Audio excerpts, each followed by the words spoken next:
I know I have my critics who are saying she doesn't mean any harm. She is harmless, whatever. I saw a documentary on Adolf Hitler a few weeks ago. First of all, to my shock and surprise, he wasn't even German. He was Australian. He was a struggling painter, artist, right? A starving artist painter who basically failed. But he got the attention of a small crowd with a bunch of no-nonsense rhetoric. It was so outlandish, so unfounded, so ridiculous, but he had a small...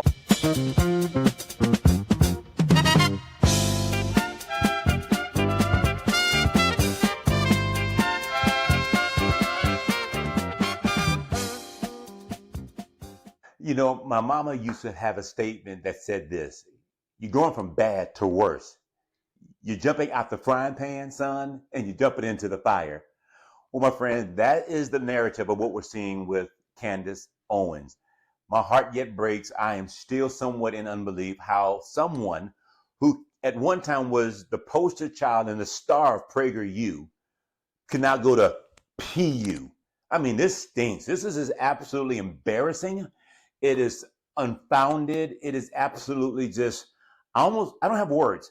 So it wasn't enough to come against Israel and Prime Minister Benjamin Netanyahu a couple of weeks ago. I'm thinking, she's going to self-correct. She's going to kind of deal with all of these allegations and, this attack on Israel, now attack on the White House, and now Israel is going, to hell in a handbasket and all of the rhetoric. And here's why this is important to me. I've spent the last 20 years in Christian Zionism and advocacy for Israel, particularly from the African-American church narrative and experience. And in short, why? We both are people of parallels of pain. We went through the Holocaust. We went through the slave trade. We both have spirituality in our background, in our DNA, and our fiber from Africa to Israel. We both understand slavery. We both understand that God's hand, I believe, is on our lives and on our community. It was seen in such a tremendous show of solidarity back in the civil rights days when 2 out of 3 non-African Americans who marched with Dr. King and African Americans were Jews. We see the infamous pictures of Cheney and those 2 young men who were in the Mississippi burning and the Mississippi murders. Well, those were young Jewish men. And very few people actually know that the NAACP was started in the homes of Jews. So this is not a new nuance or a new development. This has been happening for quite some time. Unfortunately, because there have not been more African Americans in the pulpit, in the church, in community, standing up and strengthening the ties, strengthening the bond between the Jewish and the Jewish and the African American community, we heard crickets. We heard nothing.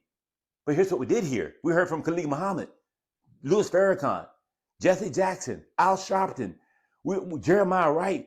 We heard now Candace Owens, Kanye West. And it seems like there is this uptick in this roaring rise of anti-Semitism combined with ignorant preaching, teaching in the pulpit of replacement theology that is creating a tidal wave across the land. Now, let me say this about Candace Owens. I know I have my critics who are saying she doesn't mean any harm. She is harmless, whatever. I saw a documentary on Adolf Hitler a few weeks ago. First of all, to my shock and surprise, he wasn't even German. He was Australian. He was a struggling painter, artist, right? A starving artist painter who basically failed. But he got the attention of a small crowd with a bunch of no-nonsense rhetoric. It was so outlandish, so unfounded, so ridiculous, but he had a small crowd. And that small crowd continued to grow and to grow and to grow and to grow. Here's my fear of what we're seeing in real time in 2025. You've got a Candace Owens who has a tremendous platform, of course. Yes, she's been hurt by somebody in the Jewish community. It is obvious. Both she, Kanye West, they've been hurt in the Jewish community. But now they've gone an all-out nuclear assault and attack on all Jews and all Israelis.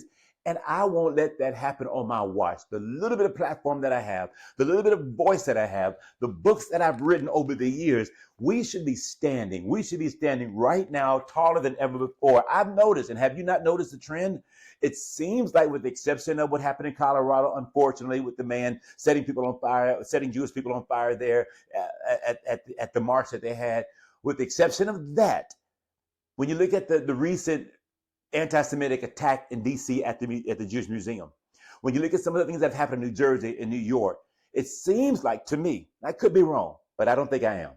It seems like to me the majority or the trending attacks of Jews and Israelis in America are coming from communities of color. May not be African American or Latino American per se, but the majority of attacks that I've noticed as of lately, maybe it's just a coincidence of the media that I see, but it seems like there is this social envy. It seems as if there is this continued onslaught from people of color attacking Jews and the Jewish community. And there needs to be a stop to this. We need to stand. Number one, we need to pray. Yeah, we need to pray. Psalm 122. Pray for the peace, not only in the geographical region of Jerusalem and in Israel, but worldwide. Number two, draw a line in the sand, put your stake in the ground, and make a stand. The stakes are extremely high, especially when we don't have a lot of pushback to people like Kanye West and Candace Owens. You and I need to come together. Let's agree to disagree. I don't agree with everything in Israel. I don't agree with the United States of America. She's still the greatest country in the world. I think Israel's the greatest country in the world as well. But whatever influence, whatever inspiration, whatever platforms we have to make a stand and cry aloud and spare not. We have to be the modern day Esther and Mordecai, who say, hey, listen, if it costs me my life, it costs me my life. If it costs me street cred, it costs me street cred. Whatever it costs, I'm willing to pay the price for standing for what I believe. We have a biblical right as Christians.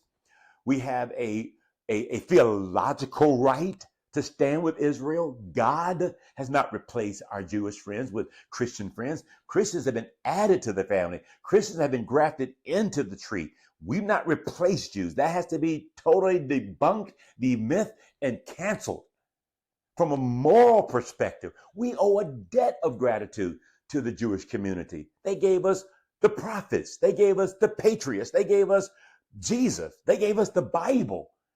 And if anyone should reciprocate back to our Jewish brothers and sisters, it ought to be Christians. Do not let Muslims, do not let any other sect, cult, or religion or offshoot of a religion try to convince you that Christians have no commonality with Jews. We are Judeo, last I checked, Christians, right? I believe God has a perfect plan for all of our Jewish brothers and sisters. I believe he has a perfect plan for us as Christians. But in the meantime, may we stand as friends.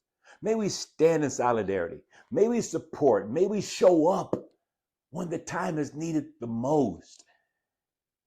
And that's all I'm going to say on this matter.